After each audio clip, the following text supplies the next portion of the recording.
और खबरों में आगे बढ़ते हैं। मोहन सरकार ने आज अपना दूसरा बजट पेश कर दिया है। 4,21,032 करोड़ का वित्त मंत्री जगदीश देवड़ा ने बजट पेश किया, जिसमें सभी वर्गों का ध्यान रखा गया। प्रदेशवासियों के लिए कई बड़ी घोषणाएं की गई हैं, नई योजनाओं का ऐलान किया गया। गरीब, किसान, युवा और महिला का बजट में पूरा ध्यान रखा गया। सबसे बड़ी बात, बजट में कोई नया टैक्स नहीं लगाया गया है। प्रदेश में डिजिटल यूनिवर्सिटी खोली जाएगी। औद्योगिक क्षेत्र विकसित करने की बात कही गई है और 3 लाख मिलेंगे रोजगार। लाडली बहनों को केंद्र की योजनाओं से जोड़ा जाएगा। किसानों को शून्य ब्याज पर लोन दिया जाएगा और 11 औद्योगिक कॉलेज, 22 नए ITI खुलेंगे। धार में डायनासोर जीवाश्म राष्ट्रीय उद्यान और डिंडौरी में जीवाश्म राष्ट्रीय उद्यान सरकार शुरू करेगी। सीएम युवा शक्ति योजना के तहत प्रदेश के हर विधानसभा क्षेत्र में सर्व सुविधा युक्त स्टेडियम खोले जाएंगे।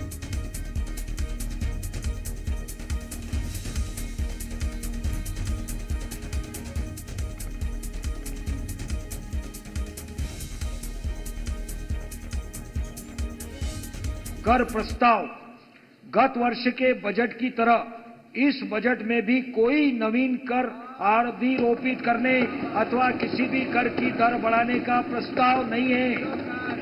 इसका बजट जीरो बेस्ड बजटिंग प्रक्रिया से तैयार किया है। इस प्रक्रिया के माध्यम से बजट में प्रावधानित राशि सही योजना में, सही आकार में एवं सही परिणाम प्राप्त करने में सार्थक रहेगी। वर्ष 2025-26 के लिए भी छात्रवृत्तियां, साधन संपन्न विद्यालय तथा छात्रावास, स्वरोजगार व रोजगार के लिए प्रशिक्षण, उच्च शिक्षा, व्यावसायिक पाठ्यक्रम, विदेश में अध्ययन के लिए छात्रवृत्तियां, रियायती ब्याज दर पर ऋण सुविधा एवं उत्कृष्ट खेल संरचनाएं आदि के लिए समुचित प्रावधान प्रस्तावित है। वर्तमान में लाडली बहना योजना में पंजीकृत महिलाओं की संख्या लगभग 1,27,00,000 है। इस योजना के लिए रुपये 18,669 करोड़ का प्रावधान प्रस्तावित है। धान उपार्जन अंतर्गत किसानों को रुपये 4,000 प्रति हेक्टेयर के मान से प्रोत्साहन राशि दी जा रही है। प्रदेश में संचालित लगभग 2,200 गौशालाओं में 3,45,000 से अधिक गोवंश का पालन हो रहा है। गौशालाओं में पशु आहार के लिए प्रति गोवंश प्रतिदिन रुपये 20 को दोगुना कर रुपये 40 किया जा रहा है। तो बजट में क्या क्या है, तो सबसे पहले गरीबों के लिए बात करते हैं। गरीबों को अनाज के लिए 7,132 करोड़ रुपए ये जारी किए जाएंगे। गरीबी रेखा के नीचे के परिवारों को जोड़ा जाएगा। संबल योजना के लिए 700 करोड़ रुपए इस बजट में खास रहेगा। वहीं युवाओं के लिए क्या खास है, 50 विद्यार्थियों को विदेश में पढ़ाने का लक्ष्य रखा गया है। प्रदेश में 39 नए औद्योगिक क्षेत्र, 3 लाख से ज्यादा अधिक रोजगार मिलेंगे। प्रदेश में डिजिटल यूनिवर्सिटी खुलेगी। राष्ट्रीय रक्षा विश्वविद्यालय खुलेगा। उद्योगों के लिए 30,000 इंसेंटिव, एक जिला एक उत्पाद पर फोकस रहेगा। प्रदेश में 22 नए हॉस्टल बनाए जाएंगे और 22 नए ITI कॉलेज का निर्माण होगा।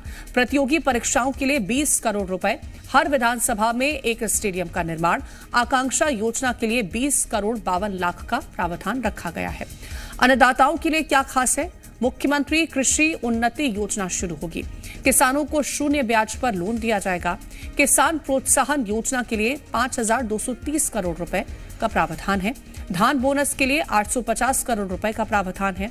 खाद्यान्न योजना के लिए 7,132 करोड़ रुपए का प्रावधान है। नारी के लिए क्या खास है इस बजट में, कामकाजी महिलाओं के लिए हॉस्टल बनेंगे। लाडली बहनाओं को केंद्र योजनाओं से जोड़ा जाएगा। कुपोषण मिटाने महिला मुखिया को हर महीने 1,500 रुपए दिए जाएंगे। लाडली बहनों को केंद्र की योजनाओं से जोड़ा जाएगा। देवी अहिल्या कौशल प्रशिक्षण कार्यक्रम भी इसका प्रावधान रखा गया है। नागरिकों के लिए क्या खास है, दरअसल कोई भी नया कर नहीं लागू किया गया। नागरिकों के लिए बीमा समिति का गठन किया है। कर्मचारियों के लिए यूनिफाइड पेंशन योजना पर विचार किया जाएगा। 1 अप्रैल 2025 से 7वें वेतनमान में महंगाई भत्ते का पुनरीक्षण किया होगा। मुख्यमंत्री सुगम परिवहन सेवा प्रारंभ होगी। गृह विभाग के लिए 12,876 करोड़ रुपए का बजट रखा गया।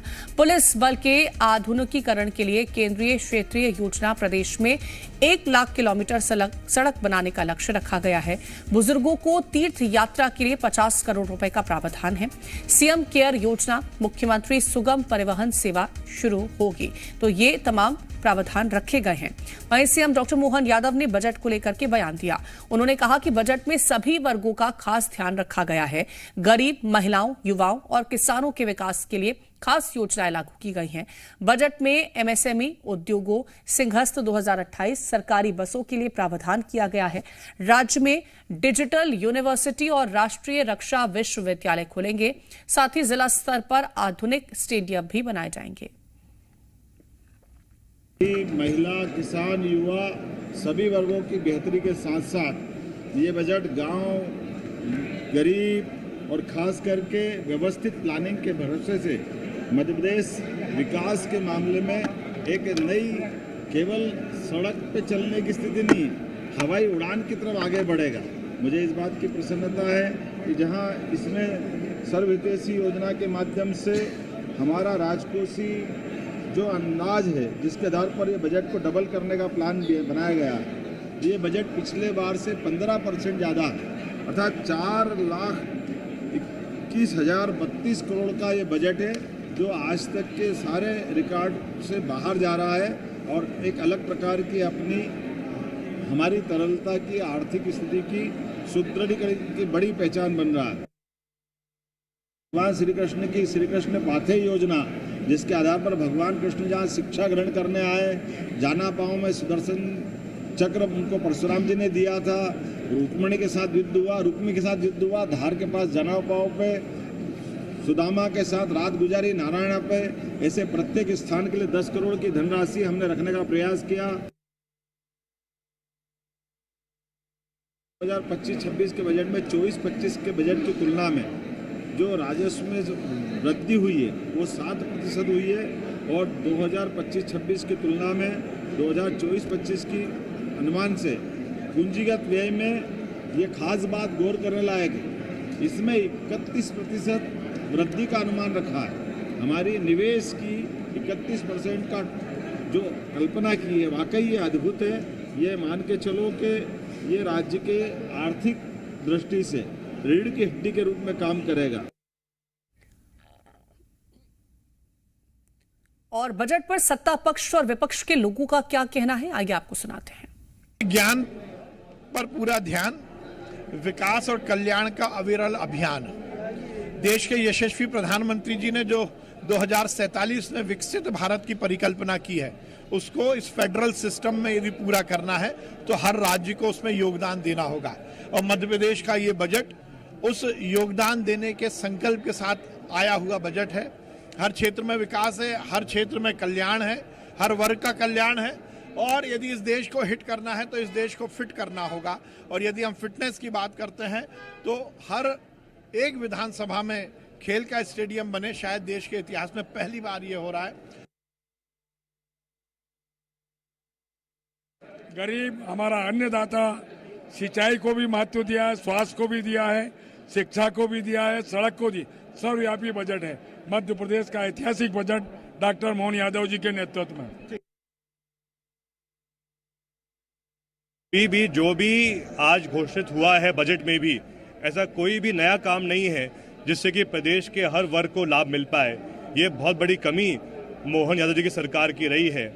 लेकिन इसके साथ साथ अगर हम देखें तो जो बजट में आंकड़े प्रस्तुत हुए हैं, सबसे बड़े आश्चर्य की बात यह है कि एक तरफ जो कुल खर्चा सरकार कर रही है और जो कुल आय, चाहे वो राजस्व आय हो चाहे जो अन्य आय जो सरकार को मिल रही है, उससे दुगना अधिक तो कर्ज है सरकार का।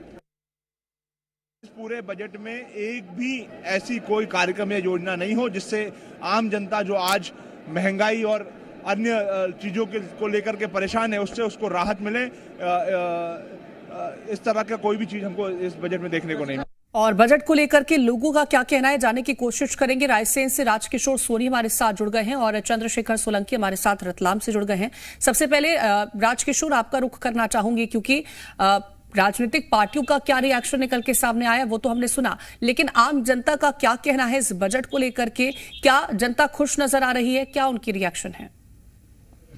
बिल्कुल, देखिए मैं आपको बता दूं, बजट चूंकि अभी अभी आया है और आम जनता ठीक से उससे वाकिफ भी नहीं हो पाई है। हमारे साथ कुछ लोग हैं, बताएं आप, बजट आपने सुना होगा, क्या है? देखिए बजट का है, आंकड़ों की बाजीगरी है। आम आदमी को तो कुछ नहीं मिला। जैसे हमारा रायसेन जिला है, रायसेन जिले के लिए इस बजट में कुछ भी नहीं है। और हम लोगों को, हम सामान्य वर्ग से आते हैं, हमें उम्मीद थी कि पेट्रोल में हमें कुछ वो मिलेगा, बजट वो कम होगा, टैक्स कम होगा तो आम जन को राहत मिलेगी। कुल मिलाकर ये आंकड़ों की बाजीगरी का तो बजट है, पर आम आदमी को मुझे तो नहीं कुछ दिखता हुआ समझ में आ रहा है। अभी तक जो हमने समाचारों में देखा है, टीवी पे जो बजट देखा है, हाँ ये बजट ऐसा लग रहा है औद्योगिक नीति को बढ़ावा देने, प्रोत्साहन देने के लिए जरूर लग रहा है। जैसे अभी मोदी जी आए थे भोपाल में, ये कॉन्क्लेव हुई थी, उस पे आधारित तो समझ में आ रहा है, पर सरकार के पास फंड नहीं है। लाडली बहना कारण सरकार का पूरा सिस्टम गड़बड़ाया हुआ है, विभागों में पैसे ही नहीं आता। ग्रामीण विकास विभाग है, वहाँ पैसा नहीं है। सरकार की योजनाएं लगभग ठप पड़ी है, ओवरड्राफ्ट सरकार चल रही है। तब हमें तो समझ नहीं आ रहा है कैसा बजट है, हमें कुछ नहीं मिला। देखिए सब मिली जुली प्रतिक्रिया है। और भी आपको बता दूं कि लाडली बहना योजना को लेकर जो है इस बजट में क्या प्रावधान किया गया? आपको 1200 रुपए जो मिलते थे, इस बजट में कुछ आगे बढ़ा नहीं? आपको क्या उम्मीद थी, क्या कहा गया था?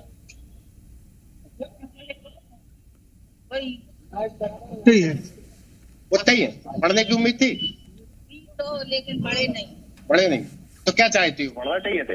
बढ़ना चाहिए, गरीब आदमी को तो सहायता मिलना चाहिए ना। अभी कितने मिलते हैं? 1250। अच्छा, देखिए अभी तो इनको राशि यहाँ पे मिलती है, लेकिन इनको बड़ी उम्मीद थी कि इस बजट में इनको ये राशि मिलेगी। आगे अब आप बताएं, आप बजट से क्या संतुष्ट हैं कि नहीं थे? बजट पूरी तरह से निराशाजनक है, जिसको कहना चाहिए। ये आम पब्लिक के साथ एक धोखा है, छलावा है। क्योंकि चुनाव में वोट देने से पहले जो वादे किए गए तो सरकार के द्वारा एक भी वादा पूरा नहीं किया है। जैसे लाडली बहना योजना, लाडली बहनाओं को वोट तो ले लिए, लेकिन आज उनका पैसा नहीं बढ़ा।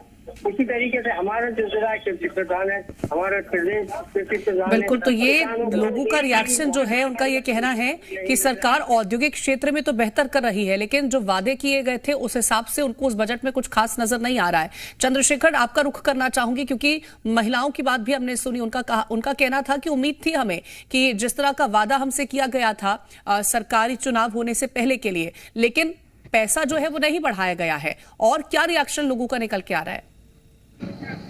जी बिल्कुल, देखिए अलग अलग क्षेत्रों में जो बातें कही गई है, बजट के अंदर से जो निकल के आई है कि किस तरीके से जो सीएम राइज स्कूल है आदिवासी बहुल इलाकों में जो है वो बनेंगे, जो औद्योगिक विकास है, औद्योगिक क्षेत्र नए हैं वो अन्य जिलों में बढ़ेंगे, जो खेल के लिए जो बताया गया कि स्टेडियम बनेंगे। तो देखिए अलग अलग क्षेत्रों में तो किए गए, लेकिन आम नागरिक अपने लिए क्या पाता है वो हम आम नागरिकों से लगातार बात कर रहे हैं।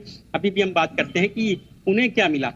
देखिए सभी क्षेत्र में बातें की गई हैं, खेल की बात करें, उद्योग की बात करें। एक आम नागरिक के नाते आप क्या मानते हैं, क्या कुछ आम नागरिक के लिए मिला है इस बजट? देखिए पिछले बजट में हमारा जैसा कहा जाए मध्य प्रदेश में एक कहते हैं उद्योग के लिए प्रीतमपुर के बाद सबसे बड़ा औद्योगिक क्षेत्र विकसित किया जाना था, जो एक बहुत अच्छा इनिशिएटिव और अच्छी एक पहल थी, रतलाम के लिए नहीं बल्कि पूरे प्रदेश के लिए, जिससे आसपास के क्षेत्रों में और पूरे प्रदेश को भी इससे अच्छा एक रिवेन्यू होता है। लेकिन अभी देखा जा रहा है कि कोई एक फैक्ट्रियों के नाम पे अभी तक कुछ भी नहीं आया।